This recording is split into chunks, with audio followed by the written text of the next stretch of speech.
not all gyms are created equal. Not at all. Some people love the competitive nature of like a CrossFit box. Others like just having a membership gym that they could just do their own thing in. And then others like a more personal, private touch, like something like B-Fit, like what we do. So today I want to go over what the categories of gyms are and which one's best for you. Let's find out. Guys, thanks for tuning in to another episode of the B-Fit Brothers podcast. I'm Victor, that's Julian, and we're here bringing you the best fitness content you've ever seen in your whole entire life or heard. Whatever. So subscribe and share. Yeah, what he said. By the way, the reason we're doing this is because people seem to have an idea. When you say gym, to each person, that's going to mean something different. Like to some people, when they say gym, they mean L.A.Fitness. Other people, when they say gym, like, oh, I'm going to the gym. Like many people don't know that gyms like us even exist. They visualize their idea of a gym, and then everything outside of that is like CrossFit. Yep, and technically this is a training studio. If you want to get technical it's a boutique studio. Boutique fitness studio. But yeah, the most common search when people are looking for us is gym. And I wouldn't even classify us as a gym. Therein lies the problem. And I wouldn't classify Orange Theory, F45, these other places as a gym. For me, what you said, L.A.Fitness is a gym. Yeah, but they're under the category of gym. For sure. So that's why we want to break it down and see what the categories are and like what are the good use cases for each one, because they're not all for everyone. Definitely we'll be the first ones to say we're not for everyone. I definitely think it's like picking a tribe and seeing which one you belong to, which one you thrive in. So I think it's going to be an interesting topic. Yeah, for sure. All right, so start with the most common one. Most common one when you think of gym. Commercial gyms, big boy. Bally's, Total Fitness. What are they called, big box? I don't know, because I don't know. Yeah, maybe. Yeah, right? I think so, yeah. I did a whole class in grad school about like facility management, I think it was called. And we went over all this stuff and like what it takes to run them and operating costs and all that. It was really interesting. Which gym did you go to in Texas that I remember you telling me was like a size of a Costco? Yeah, what were those gyms called? I partnered with some people that were working out of those gyms, and they are massive. Like it makes Planet Fitness look like a tiny little studio. I remember you sent me a picture in there and you're already not a tall man. And you looked so small. Excuse me, I'm tall for a Cuban. Small, and there was a huge ceiling fans. I remember that. It was crazy. So these are the gyms that most people would think of as a gym. It's a membership gym. So this is basically where you're paying a monthly fee to use the facilities. They usually have the equipment, and they also have like extra amenities like saunas or pools and things like that, if you're lucky. So what are the pros of some of these gyms? For me, the pros are the equipment. You're pretty much, if you're going to a nice one, they have all sorts of equipment, every little doohickey you can want, every back machine, which is honestly something I miss from going to one of those big gyms, is the little bodybuilding machines, like the hamstring curl, lat pull downs. I love those machines. Like for me, that's the biggest pro. And then of course, there's usually more space and more freedom to go at kind of whatever time you want. Whatever time, yeah. The flexible hours is another one. Yep. One of the big ones is the low monthly fees. Definitely. So the way I want people to think about this is that there's always a trade-off, right? Like you pay more for a gym, you get a lot more out of it, potentially. But if you're paying less, like let's say $10 a month, which is the cheapest, like a Planet Fitness, you're basically paying just to use a facility, but that's it. Yeah. Okay. So yes, you're paying very little money, and as we're gonna discuss later, that's obviously a pro, and nobody wants to spend more money. However, the cons are almost 70% of people that use these gyms don't go. You end up just paying for nothing. And it's because you're paying for it, but you have no accountability, you have no direction, you have no $10. guidance. So you better know what you're doing, and you better already be disciplined. And have a plan, hopefully. Yeah. So I guess I went right into the cons, huh? You just skipped right over the pros. So yeah, I mean, one of the cons for me as an introverted person is these gyms tend to get really crowded, especially at the popular times, at the peak hours. So for me, that's a nightmare. I'd rather pay a little bit more and go to like a crappier gym, believe it or not, a little rinky-dink gym, which we did. If I'm gonna kind of have it to myself, and we did. We did. I remember once a cockroach spotted me at that gym. I'm not gonna say the name of the gym, but there was a cockroach that spotted me. There was a guy with his baby. Remember the stroller? There was a guy like doing bicep curls, and next to him was a baby in a stroller. Imagine you now doing that with Ellie. No, there's no way, man. It was crazy. And then one time there was a leak, and they had a bucket, and like it was good though. You could get the bucket and do shrugs and stuff with it. It was really good. The bucket was just getting filled with water as you're bench pressing. It was great. Like you said, I'd rather do that than go to Planet or go to L.A.Fitness at 5 p.m. and have to wait for 5 broccoli-haired kids in Crocs to finish their 10 sets on the back squat machine. And this is what we mean by not every gym is built for each person. At that little rinky-dink gym that we just talked about, I was at my fittest ever. I loved it. And it was because I knew what I was doing. I was already a trainer. I was studying exercise science. However, a beginner goes into a Planet Fitness or an L.A. Fitness, and like, what do? It's overwhelming. You have no guidance. Yep. And on top of that, you have to wait for machines. So it kind of depends. So who is this for? Who is this type of gym for? Definitely for, I would say, a type A personality. Okay. Somebody that's self-driven. Nobody's going to be telling you, hey, you missed your L.A. I promise you, L.A. Fitness is not going to call you, hey, you didn't show up today, man. You haven't shown up in 3 years. If your credit card didn't go through, your credit card, yeah, then they'll call you the I don't same think day. you can probably pay with credit card. I bet you that ACH, you have to. bank account? I bet you. I'm sure, because they don't want you going through the wayside. Yeah. Yeah. So it's for a type A. It's for somebody that has a plan, like you said, somebody that knows, not a beginner for sure. I wouldn't recommend the beginner to start going by themselves. Somebody at least intermediate and advanced lifter. Somebody that is familiar with exercise, somebody that knows what they're doing, somebody who's comfortable with the machines, with their form. It's a lot of things. It's a lot of categories. It's a lot of things, but some people are just confident enough to, whatever, I'll just go in and try it. Yeah. Also, someone who's broke. Also, someone who's broke. Yeah. I would say also, if let's say you are I wouldn't say beginner. Let's say if you're a beginner, maybe you can do some of like the easier machines that don't require a lot of knowledge, that you're just sitting and like, okay, I can only press, so that's all I'm gonna do. And of course cardio machines. But if you are an intermediate / advanced, let's just say intermediate, you can always get a like guidance or a plan from a coach, and then go to one of these gyms. But then you're paying for the plan. Yeah. So it no longer is your $10 fee. It's not a $10. Yeah. So I don't know. It's like kind of meeting in the middle. Yeah, I guess if you've just been working out for a while and you feel like you know what you're doing, of course, we as trainers, we always criticize those people that like, they think they know what they're doing, but of course they can always be more efficient. But it doesn't matter. I mean, if you're working out, you're already ahead of 70% of people. So if you kind of know what you're doing and you want to pay $10, $20, $30 a month, then knock yourself out. Just don't take fitness advice from people in those gyms. They usually kind of don't know what they're doing. Usually no bueno. Remember that guy teaching the kids how to deadlift? Yep, I remember. You didn't round your back enough. He's like, this is a lower back exercise. You have to round it more. We're like, okay, second category, health clubs, which is very similar to these membership gyms, but they usually are like way bigger and then have a lot more amenities. We don't have that many in South Florida, actually. You're thinking like a YMCA? YMCA is dog shit. What? I learned to box at a YMCA. YMCA is crap. Dude, you can hang out with all the boys. Bro, no way, man. Are you kidding me? It's fun to stay there. No, think of it like an Equinox or even bigger. Oh, wow. Yeah. We're talking like a little bit more luxurious. Like they might I was have here. tennis courts. I was here. No. They'll have a pool for sure. They'll have a sauna. Wow. And it's $500 a month. Classes. They'll have like fitness classes as well, which membership gyms sometimes have fitness classes. So, but it's like a full service model. They'll even have like childcare in there, smoothie bars. But like I said, we don't really have that many here. But in other states, it's pretty common to have like this giant health club. Would Shula's be considered a health club? I guess Shula's would be considered a health club more than a commercial gym. Yeah, I mean, it's also not great, but... Whoa, shots fired at Shula. Great coach, mediocre gym, or health club, whatever you want to call it. So these are just like, full service. You can go in there and do a yoga class or go in the sauna or whatever, or do an actual workout. And what's the population that's more likely to be there? Older. Yeah, I was definitely going to say that. Yeah, it's like older, you have a little bit of money. Yep. You kind of usually like half social club, half, treating yourself, and you have to work out, so it's good for you. That's what I see like a Connecticut, white collar, maybe retired Hartford person, somebody like that going to a place like this. So let's go back to the first one really quick, the commercial gym. Who are you most likely to see there? I want to kind of put that little persona on each gym. The broccoli-haired kids definitely are going to be there after school. They might vape. The bodybuilder wannabe guy who never made it in bodybuilding. He's wearing a hoodie. And is just there and kind of feels like he owns the place. Yeah.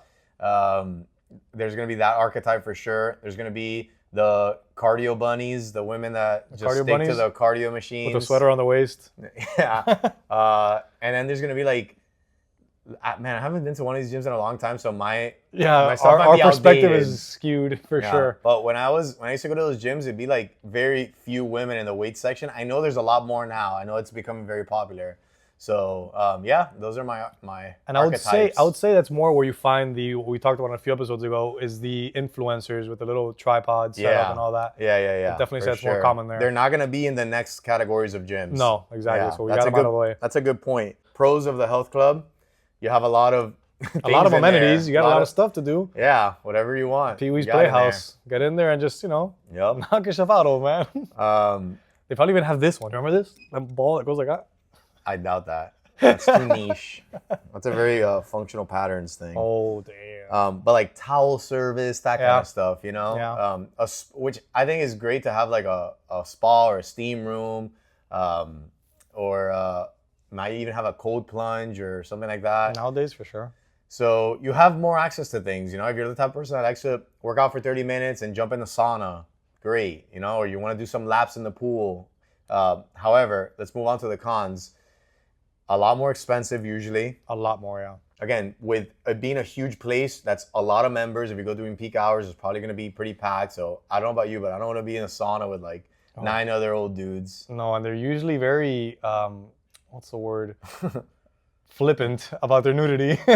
So I don't know if you want to be in there with them or not. But True. And like you said, it's huge. There's a lot of things to do, but the majority of people are kind of going towards the same style of machines at those peak hours. So you're going to see a lot of people on the leg press. You're going to see a lot of people on the squat rack.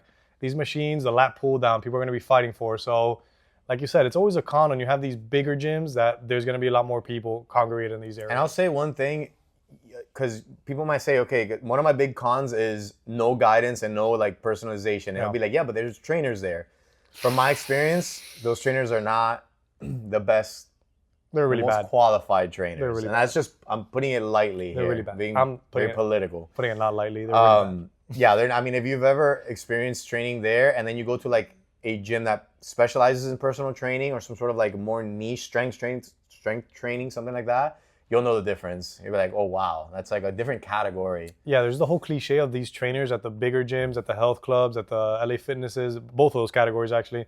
The quote-unquote trainers is just like a teenage kid that's on his phone half the time, and he's like dividing his attention between you and 4 other people. Might be training 2 people at the same time. Yep, we've heard it all. We've heard it all. Yeah, so just so you guys know, that's where trainers usually start. So you get a lot of inexperienced trainers. And I think it's actually a good place to start because it allows you to walk around and try to basically sell yourself as a trainer. But if you're the client, that's not the best thing where you're like, this guy's practicing on me. Yeah, I'll be your guinea pig. Yeah, so I just wanted to say that. Okay, so who's this best for? Did we say that already? I think we did, right? I mean, we said the population. Amenities. We said the population, but yeah, who's it for? I would say, yeah, people that want more things, like the people that like the shiny objects and today I'm going to do the sauna. Today I'm going to get the hydro massage thing. Like all these things that, like somebody that just basically wants a little bit more. I remember there was a place. What was that guy's name? There was a guy that's like known in like the Miami fitness thing, an older guy, and he built this health club. It wasn't that big, but it literally looked like an actual club. It was very Miami. It was like Miami Beach, like, these like modern couches. And like, if I showed you a picture, you wouldn't think it's a gym. And it's like, all right, well, if you like that kind of ambiance, I'm sure they had some like, loud tropical house or techno, like you were at a Miami pool party. I guess, yeah, okay, go to a gym like that. Now, you ask somebody like me, it's like, That's my nightmare. Man. This is my nightmare. Not for me at all. But so now let's move on to a category that is probably the fastest growing, or at least up until recently was the fastest growing, which is a lot of them are franchises, but these studios, these hybrid, for lack of a better word, hybrid meaning cardio, strength training, a little bit all in one.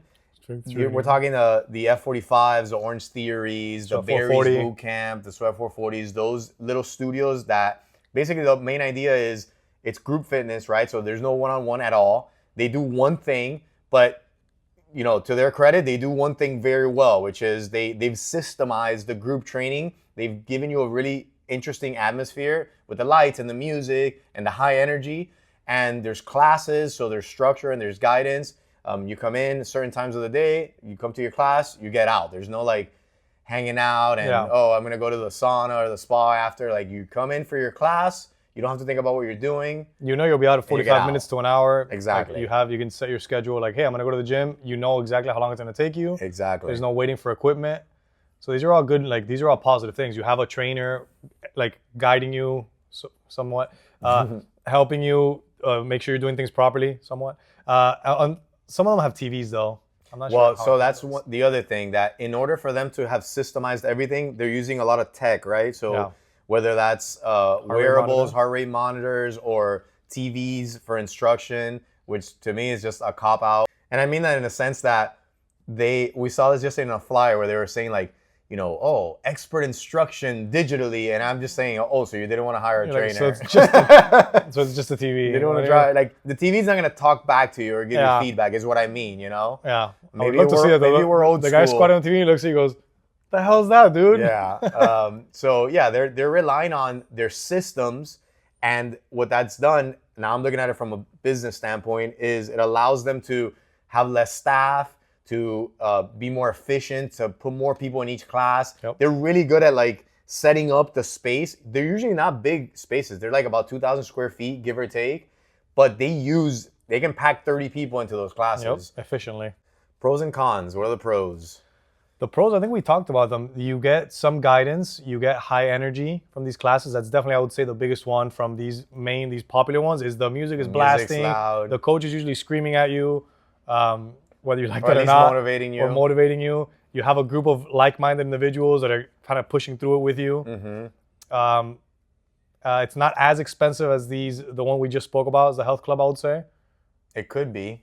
It depends on which one. Yeah, it's about comparable. It depends on where you. It all depends on where you live. Like if you're talking about Equinox, like Equinox is way more expensive for just like a health club, but these are in the $90 to $200 a month range. Yeah, some people say that's high, but I think that's, if you know anything, that's like mid-tier. Yeah, definitely mid-tier.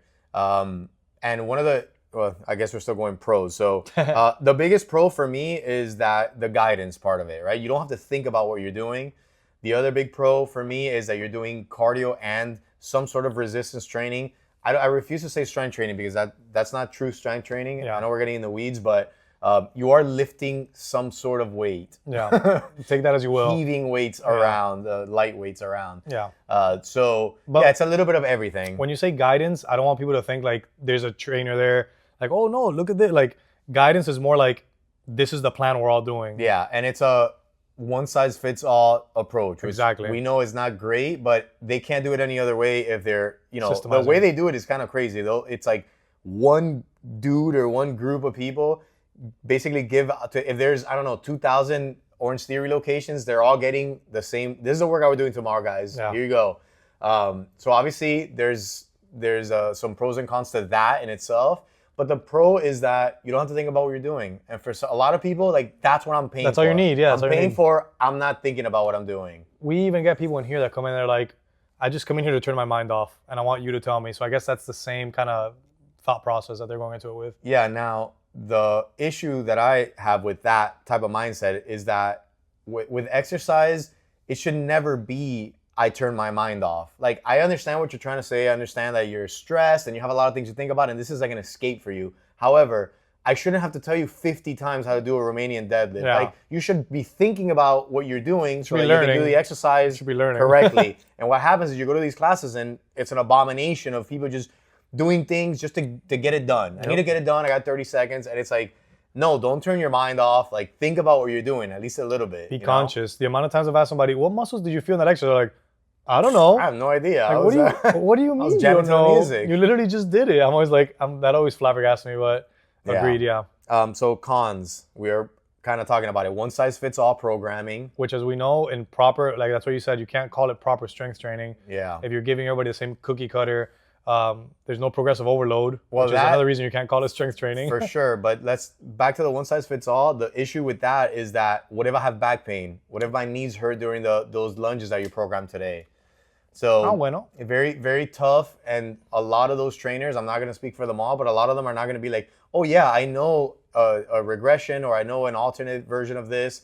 It's kind of like, well, I don't know what they say, but I know for sure that you're not correcting 30 people or making sure that, you know, if you have back pain and that person has knee pain, you just can't do that in a 30-person class. So what else? The strength component is very limited, like we spoke about. Many of them don't have any barbells or heavier weights. I think they cap the weights at a certain point. So, you know, we get a lot of these people coming to us, and of course we're going to talk about our category eventually, but we get a lot of these people that like they've stalled in their progress. I've been going here, I saw some good results. It's great to get you from like out of shape to some sort of shape. Hit the ground running. And then it's like, okay, I'm capped here. I kind of want to do more serious strength training. I want to see like bigger gains. Yeah. So that's kind of where you would be capped. Yeah, I would want a trainer to tell me like, hey, that weight looks kind of easy. I think you could handle 15s. I think you can handle 20s, which is, we know, especially with women when they start, they tend to be very skittish around the weights. So you tell them like, oh, we're doing shoulder press. Most of them are going to gravitate to like 5s, 8s. When in an actual strength training program, you'll have a real coach there telling you, no way, Susie, you can handle 12s, 15s. For sure. Yeah. We just bench pressed today with a big group of women, and a lot of them were surprised at how much they could actually lift in a bench press because, again, they would never grab a 45-pound bar. No way. God forbid, put some 5s on it or 10s. Yeah. You know? Try by themselves is scary. Yeah. So, what else? Okay. So who is this best for? Right, huh? That lady. People are a bunch of pigs next to her. The Omega moves? I don't know why I just said that. I'm leaving that. These people are a bunch of pigs. What did she do? I don't know. She's kind of nasty. No, they are. Disheveled. Disheveled as hell. The little container half open. Okay, so who are these type of gyms good for? All these type of gyms are good for. I actually would say this type of gym is good for, I hesitate to say a beginner because like you said, the cookie cutter aspect of it might not work for you if you're an absolute beginner.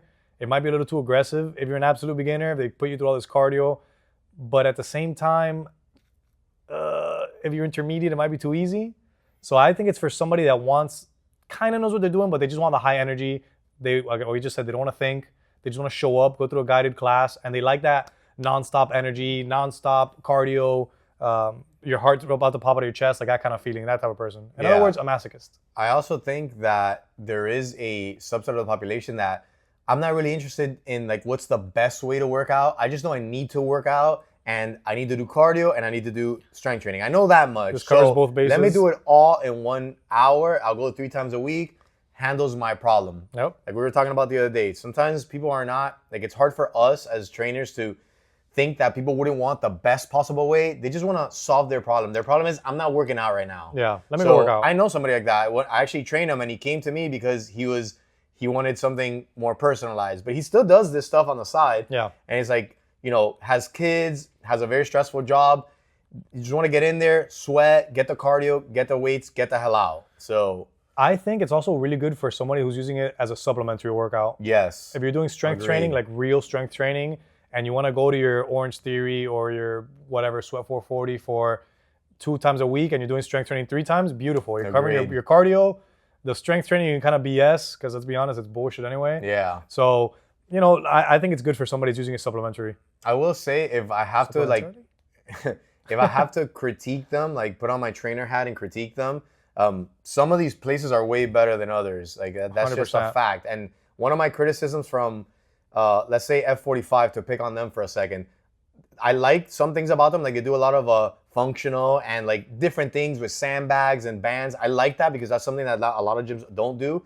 What I don't like about them is that they're very heavy on like plyometrics and jumps. Like they have I've heard of entire classes where you're just jumping the entire time. And now picture yourself, 39-year-old overweight lady who hasn't worked out in a few years, and boom, go into F45 because your neighbor took you there.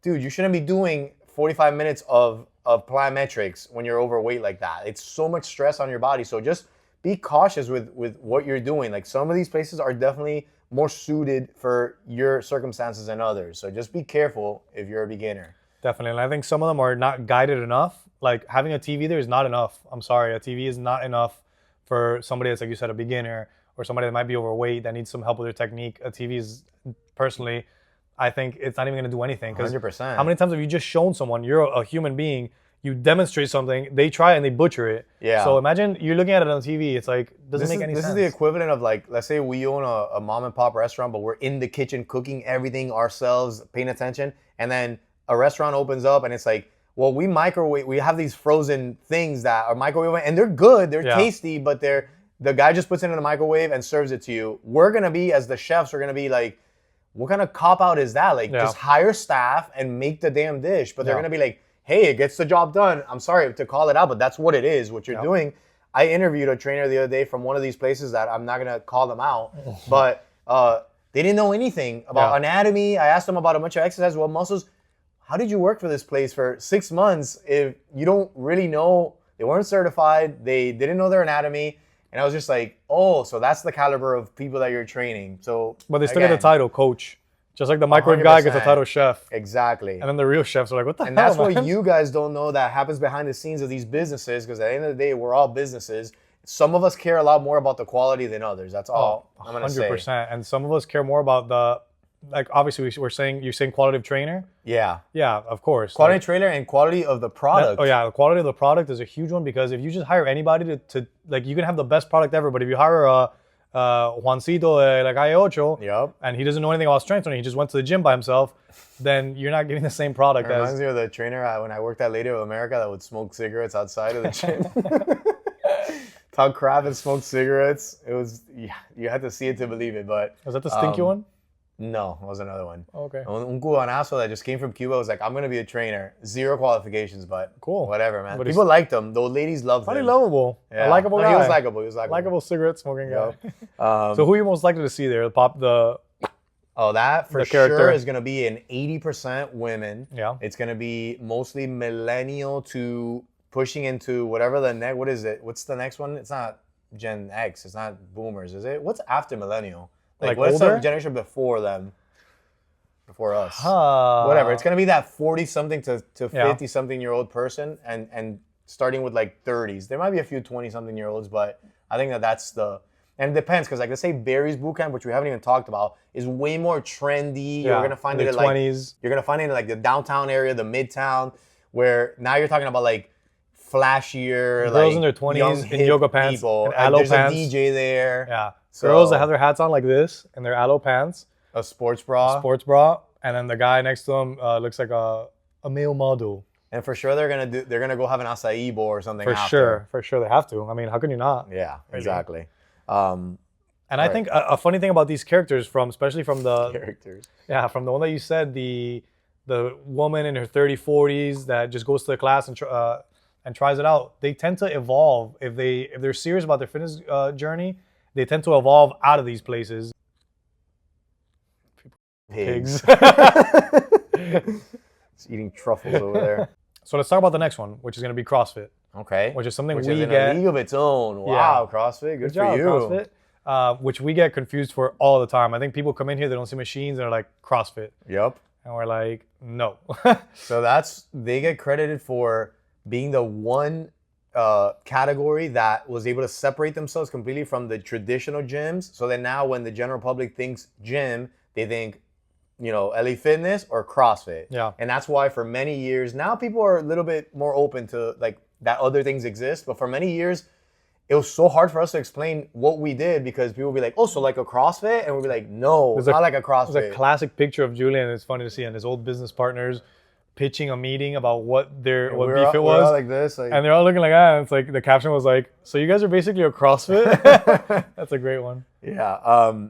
But okay, so CrossFit. Hit me with the pros. Everybody already knows what it is, so we don't have to discuss that. What CrossFit? They do strength training and cross training. What is cross training? Yeah, so cross training is basically the way CrossFit was developed. Is they took a bunch of methodologies from different, from whether it was Olympic weightlifting or gymnastics or traditional strength training, and they just blended it. That's why it's called cross training, because you're doing a little bit of each, and they even do like some cardio. Because they run they do a lot of like metabolic, like conditioning circuits. So it's a little bit of everything. Now, I'm sure when we said CrossFit, the first thing that comes to mind is like, it's intimidating for people. Yeah. CrossFit is not for beginners. I don't care what any of you CrossFit owners try to pitch want to tell me. Yeah. It is not, okay? Because you have to have a certain level of respect for the movements that you're doing here. You're freaking jumping on gymnastics rings and doing muscle ups. You're doing handstand walks. Like, come You're doing on. clean and jerks. You're doing Clean and Olympic jerks, movements. Olympic lifts. Like, Yeah. yes, they're gonna say we start with the PVC pipe, but it doesn't matter. If you take Joe Schmo, the accountant, who's has a shoulder mobility of the Tin Man, and try to do overhead squat and catch a weight over your head, It's not ending well. yeah. I mean, there's that old joke about who loves CrossFit. Like, who's the person that loves CrossFit more? It's Physical PTs therapists. and yeah, and orthos. But I guess I'm already going into the cons, huh? Yeah. Let's keep talking about the pros. Okay, there are a lot of pros. I'll be the first to say that there are a lot of pros. First, the popularity itself, it says something. Yeah. They're very good at the whole tribal thing. Like, you know, those ongoing jokes about like, how do you know someone does CrossFit? Don't worry, they're They'll gonna tell you in the first right within away. the first 5 minutes. Yeah. Very like cult-like in a way. They dress the same, they eat the same. I think it's a little less now partially because of some PR issues that we won't get into. Oh. But I think they deserve a lot of credit, and they deserve a lot of credit for bringing things that are super cool, like ring work and even Olympic lifting or barbells, like just barbell work, into like the public eye. I also think it's pretty cool to kind of invent your own modality of exercise. Yeah, I think for sure. that deserves some credit. Another one of the pros for me, and I think probably the biggest one for the CrossFitters, is the competitive aspect. Yes. Which is, again, not for everyone. Like you said, if Joe Schmo shows up and he's gonna be competing with these guys that have been doing it for months or years even, how does that make you feel? Like, how's that gonna make you want to come back? If all you're doing is every time you go, these guys are smoking you and kicking your ass. Like, yeah, and I'm sorry, but anyone who's competitive is gonna want to push themselves like more than they probably should be in the beginning, because as we know, you should ease yourself into fitness. You don't just jump into a high intensity class. But what is the competitive person gonna do? They're gonna sit there and be like, oh, I'm gonna try to keep up with this guy or this girl. So that's when injuries happen. Yeah, that's a pro and a con. Like the real little dirty secret is, if you're like genetically gifted and or athletic, ex-athlete, like, you know, fit, you're gonna thrive in CrossFit and you're gonna love it. But the average person is never gonna be able to compete with a person like that, and is gonna basically have these expectations that they're gonna wanna compete and they're never gonna get there. However, if you are humble enough to say, well, I'm not gonna be like the CrossFit competitor, but I'm gonna be very fit and I'm gonna just do the best that I can. I'm gonna ease my way into it. Go for it. And I love competition. It inspires me, it motivates me. Go for it. And then eventually, maybe one day you'll get there. Just as long as you took it little by little. Come on, let's be honest here. Damn, I'm gonna go hang out with the pigs next door. Hey man, I calls it like I sees it. All right, like if you look at these competitors, you're like, holy crap. First of all, they're built like brick houses. Like you need to have, even the girls are. You need to be a certain type of like genetic freak to be like a CrossFit Games athlete. But anyway, we're talking about like 1% of them are competing. Everybody else is just like your neighborhood CrossFit. You go and you work out. Wasn't one of your ex-classmates at UM? Isn't he like Noah Olson. Noah Olson. That guy's a beast. Yeah, beast. Wow. Yeah, he just competed his impressive. first High Rocks too. That guy's impressive. Yeah. You guys want to see an episode on High Rocks? Do you know what High Rocks is? 100%. We're going to make one. Okay. Cons? Well, hold on. There's more pros. And the other pro is that you're doing strength training, like not as good as you could, but you know, you're lifting heavy weight with progressive overload. The other thing, most part. Yeah, for sure. The other thing is that we probably should have said this at the beginning, but CrossFit is not just one thing. You can own a CrossFit and run it like a certain way, and I could run it in a completely different way. There are legitimate CrossFit like boxes that they do like serious programming. They're way more careful with technique. And then there are others that are like complete disasters. Like the guy just got certified, you know, over the weekend, and go ahead, knock yourself out with Olympic lifting. Literally. So pick your CrossFit carefully and ask these questions like, you know, what kind of guidance is there with the Olympic lifts? Like, how do you do progressive overload? Yeah.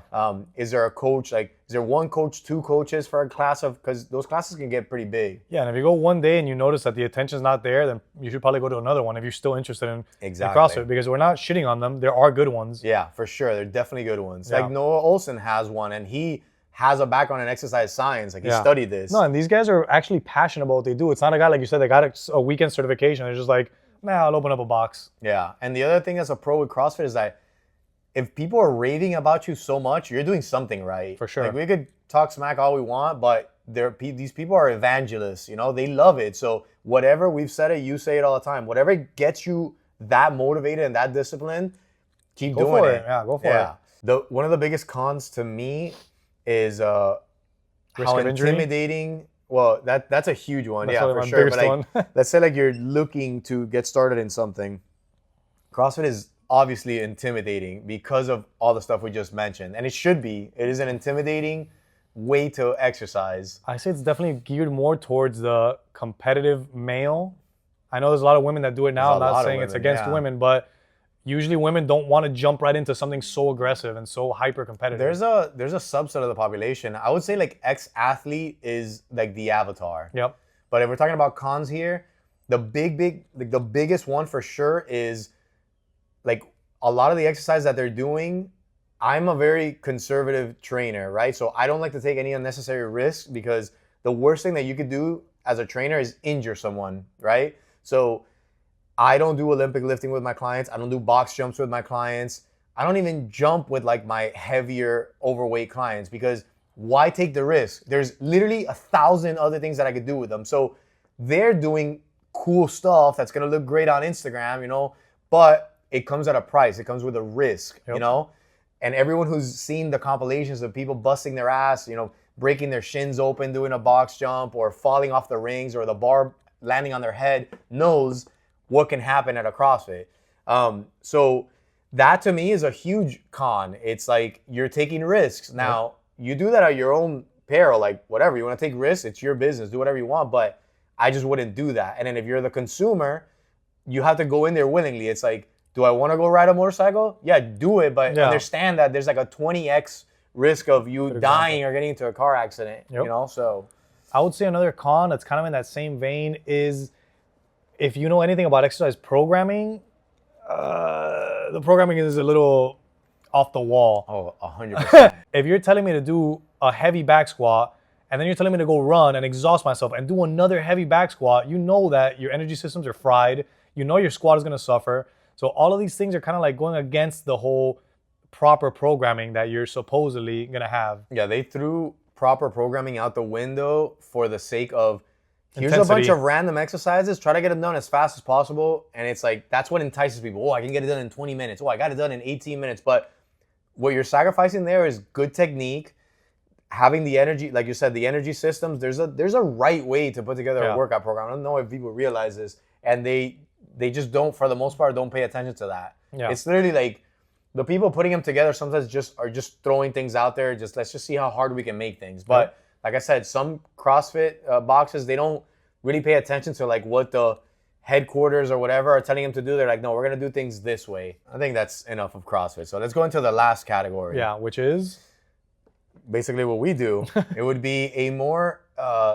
it's a boutique studio, but it's more niche. And what I mean by niche is that it's going to specialize in one or just a few things, right? It's not going to be like this hybrid all-in-one. Yeah. Which, by the way, if you're doing all-in-one, each one of those things are being sacrificed. It's like... You can't get better at everything at once. It's like I'd rather go to a restaurant that, hey, we do really good tacos rather than a... Cheesecake Factory. Yeah. That, oh, here's a freaking Bible. Like, oh, study this. And we got Mexican, Chinese, American, pizza, everything. Burgers. Like, they're all going to be mediocre. How good is that going to be? Yeah, like, what do you specialize in? That's a great analogy. When McDonald's first opened and they sold hot dogs, they sold all these things, and then the founders were like, which, by the way, is a great movie. I don't know if you've seen it, The Founders. It's great. Just burgers. They like, yeah, we're just going to do burgers and fries. And that's when they blew up. It's funny, this morning I was listening to the Raising Cane's guy. Really good. And he was, they didn't want to give him a bank loan because they were like, oh, you want to just do chicken fingers? Yeah. Like, all these other franchises are doing like variety, right? And he's like, no. I'm going to be the best at the chicken fingers. Chicken tender with your little toast.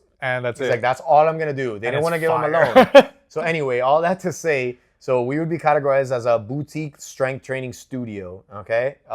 And you know, obviously that's what we do, but it could be another studio that specializes in another modality of training, you know? And these are popping up a little bit more. There's not as many franchises because it's harder to franchise a model like this. But what you do get in these places that you won't get at the other places is there's usually a passionate owner or owners that started it because they believe in the thing, know the right way to do it, are very good at what they do specifically. So if you want to, let's say, become stronger and do it in a trainer-led environment and make sure you don't get hurt and do progressive overload, like, boom, that's the place to go. Yeah, So which is if you want to do legitimate strength training, basically. Is what for you're saying. sure. Yeah. So let's do pros and cons. Like, what are the pros? The pros, I think the biggest pro for me is the knowledge, and this is something that people overlook, is the knowledge of the person that you're gonna go train with. Like you said, like we talked about earlier, these other gyms, the bigger gyms that just hire a teenage kid off the street, give them a weekend certification and go nuts. That's out the window here. These facilities are usually looking for somebody that's qualified, for somebody that's knowledgeable, somebody that's, like you said, passionate about the exercise, and They have actually a track cares record. They have and a proven cares. track I think more record. importantly, cares about the client's well-being and results more than how many clients am I getting through the door or how many people can I train at the same time. Like, no, this is quality, I would say, over quantity. And you will know that right away. That's why I always encourage people to go and experiment different gyms. Yeah, you know, because if you start here, you won't know the difference between here and For sure. like, oh, I can go pay $10 and get personal training. you might take it for granted. Yeah, exactly. And then you're like, oh, okay, that's the difference. Yeah, that's a really good point. It's that passionate, trainers, or just having higher standards. Yeah. You know, it's like we say it all the time, and the folks who train here can attest that when we hire someone, they've been shadowing us for, like, right now, there's people shadowing classes for months, like, to get up to the standard that we require. Now, many of these other studios, they'll just hire you right off the street. Yeah. Oh, you can do the job? Okay, go ahead. They're like, wait, you used to work at Orange Theory? Yeah, come on in. Like, we're like, no. Or not even. I've never worked at a gym before, but sure, go ahead. Yeah, but what I was saying with that is that we wouldn't even hire somebody that used to coach somewhere else without seeing how they're going to adapt to our methodology. Yeah. And they have to shadow until we feel comfortable enough that, okay, now you meet the standard. Like, the BFit standard is higher. Definitely. Of course, we have to talk about the personalized attention. That's the if you want to talk about, like, steps in fitness, like, that's like the highest level that you can get to. And that's why every professional athlete has a personal coach, not just like a team coach. Yeah. No, they have a personal coach. Of course, that is a luxury and that's a privilege, but it is, like, the top tier, because, again, what is better than me assessing you, knowing your history, seeing where you're at, and then giving you something that's geared towards your history and your goals? There's nothing better than that. There's nothing better, because we know that everybody is different, and all these other places try to treat you like you're one. So they're going to cookie cutter, put you in the funnel, and you're all going to come out through here. Whereas we know that the body is so different. Each person is so vastly different, whether their anatomy is different or their goals are different or they have prior injuries. All these things got to be taken into account to make that perfect workout plan. Not even just personality matters. Even personality, exactly. Yep. Some people like to be treated like a drill sergeant. Other people like to be, I come in here, I like to enjoy it, have fun, while also getting my serious lifts on. Yeah, there's, just so you guys know, and this is a quotable, there's no such thing as a perfect generalized workout. There's no such thing. No one could ever do that. So this morning I taught the 8:30 class, and I had to give variations of exercises at least 15 times. So even though we have a small group, like, program that everybody's doing a different version of it. 100%. And we know our clients because we're a small knit, close-knit community. And we know that somebody has a wrist issue, this person has a back issue. So, like, hey, you're not going to do that, you're going to do this. So it's still semi-personalized. Yep, and that's why I think and I kind of guess I'm going into who this is for, if you're just starting weight training or you just want to get into it and you're serious, there's no better way to start than, and I'm not just tooting our own horn, it's just the facts. Like, you can Google it, you can ask your chat GPT, you can ask whoever you want. And of course, that comes with a price that we're going to talk about. It comes with a literal price. Yeah, literal price. But, your mom wants to get into strength training. Your mom has osteoporosis. Your mom has a bad wrist. You're going to send her to freaking Planet Fitness. You're going to send her to a CrossFit, or you're going to send her to somebody that's going to tailor the workout for them, whether it's a small group or it's personal. We're going to tailor it for them, and we're going to make sure they see results, and we're going to text them if they don't show up during the week. Like, all these little things that you're not getting anywhere else. Your Orange Theory coach is not texting you, hey, Tiffany, you didn't show up to class. No, like, our trainers actually care about the people individually. Yeah, no, I completely agree, and it really is gonna sound like we're tooting our own horn, but I mean, this is what we do, so I hope we're passionate about it. But I would say, like, it's for everyone, in the sense that, like, there's only a small subset of the population who it's not for, but because it could be for beginners, for sure, it's super safe. It could be for the intermediate person, or the person who's, like, kind of been working out, but is, like, now, like, has stagnated. And it could be for the advanced person, because I guarantee you, how many people have we had that have been working out for 20 years? They come here and they're like, I've never done any of this. Like, this is all new to me. This is a different way of doing this. Wow, I didn't know you could do this that way. So it's a challenge for all kinds of people. But then, of course, you have the personalized aspect. The one subset of the population that I would say it's not for is someone who's looking for a very specific result, like a bodybuilder, right? Bodybuilder, Like, I NPC say all the competitor. time, we're not going to train you if you're a bodybuilder. We're not going to train you if you're trying to get up on a stage. Like, that's just not what we do. And I would even say, even though I have a background in strength and conditioning, if you're an athlete that's looking to get like a lot better at your sport, Like sport specific? I say go with somebody who does your sport. Because again, the same way that we are, our bread and butter is strength training for the general population, there's a person out there, and I know a few of them, that only does baseball, that only does football. Speed and agility training. Exactly. So in that sense, go to that person because they're going to be the best at that. You can go with a general trainer and they're going to get you better, but I would go with somebody like that. So even we know that this isn't for everyone, but it's for most people. It's for 90% of the population. And again, if you're broke. I'm sorry. Maybe it's not we have for to pay you. our trainers, okay? We have to pay our trainers. They If you're deserve broke. it. I mean, well, but look, let's talk about it. In fitness, for a lot of times, you get what you pay for, right? Like, I've never been swayed by these people that like, and we don't get these people that much anymore that are like, oh, wow, you guys are expensive. Like, I can get this and that. It's like, okay, if you think that you can get this quality of training, we're actually, in my opinion, we're actually very cheap for what we offer and for our experience. But if you want to like undercut and go with somebody that's like $40 an hour or something as a trainer, you're going to get $40 worth of training, which is crappy training. It's like saying, oh, I want steak, and I give you a Salisbury frozen steak from Walmart. I want steak, and I give you a Wagyu steak from somewhere else. You think you're going to pay the same for these two? No, the quality is vastly superior. Exactly. You pay for quality. You pay for, your coach has some sort of knowledge, so I'm guessing they went to school, they did prior certifications, they did all these things.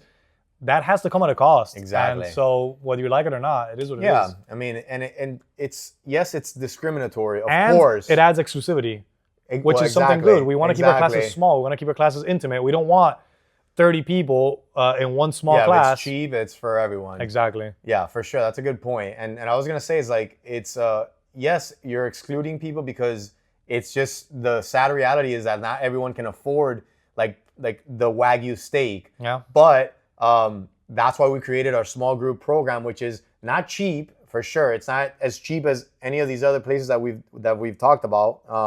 It's cheaper than Equinox and those. Equinox and those.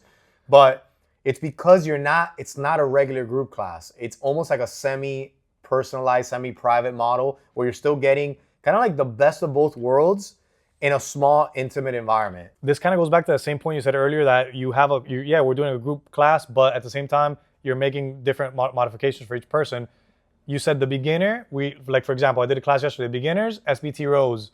Intermediate, you're doing inverted rows. Advanced, inverted rows, somebody holding your legs up. Like, there's so many ways you can make things more difficult that all these other cookie cutter programs just aren't going to do. Yeah, and I think that if we want to talk about like the avatar is the person who values quality, right? Like, my mind is blown every time I go to like, I don't know if I travel or whatever, and I see like the lines at these like cookie cutter restaurants, and I'm like, there's like a really good mom and pop place next door, right? But not everyone values the mom and pop, the passionate person, the person who cares about quality. And Chili's is slammed? What? You know what I'm saying? So it's like, if you value quality, that's who we're for. Now, of course, there's going to be people that like, they don't care so much about that. And look, we gave you a bunch of other options. Yeah. So yeah, to close the loop. What are the cons again? There are price. Not kidding.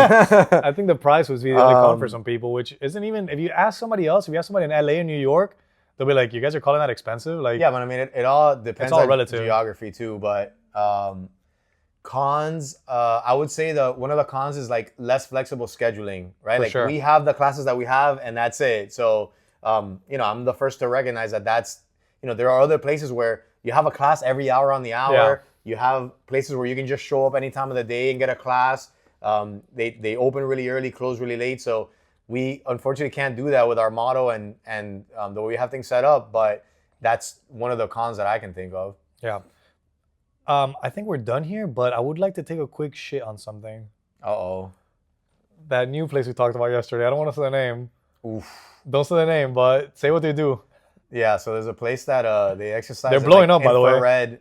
No, man, don't tell me that. They're blowing up. No, how do you know that? There's 700 locations worldwide. That's bullshit. That's bullshit. Yeah, they just work out in infrared heat, so it's like working out in like a sauna. Which, by the way, is terrible for your performance. It's dumb. It doesn't work. You can go to our episode that we did all on like heat, sauna, and cold exposure. You basically heat is good when you're just sitting there doing nothing. When you're working out, it's not good at all. It's really it bad. hinders all the benefits that you want from training. It makes you work a lot harder and not in the ways that you want. And it's risky, especially if you have like high blood pressure or you're prone to like fainting and that kind of stuff. It's just not smart, but dude, I'm getting detoxed while I work out. Yeah, The okay. sweat is detoxing me as I work out. all right, I gotta go because I got a dentist appointment. So Oh, this is very I'm gonna cut this personal. one short. What a personal touch. But I hope this helps. I think that it's important to like To differentiate them. Yeah, Like, don't to, put like- gym near me. exactly. Put- It's like what exactly are Yeah. you looking for? Yeah, just hold on, wait. I just in front of people. Well, I can censor it. It's like what do you when you're looking for a gym, like what exactly are you looking for? Because understand that there are these options, and if you know somebody that's trying to get fit or looking for like a place to start, send them this podcast. Yeah. They'll have all these options there, and then you could do the old Google. And which around character me. do you fit into? Are you? Oh, yeah, I'm more of a competitive person. I'll try a CrossFit. Exactly. So yeah, we hope we gave you guys some options. We gave you some pros and cons. I think we're pretty fair with everyone. Didn't really shit on too many people, which is rare for us, for the Yep. Cynic Brothers. Yep. Which is gonna be our other podcast where we just talk shit about everything. With that being said, guys, thanks for tuning in to another episode of Beef Brothers Podcast. I gotta go. I'm late for my sauna infrared workout.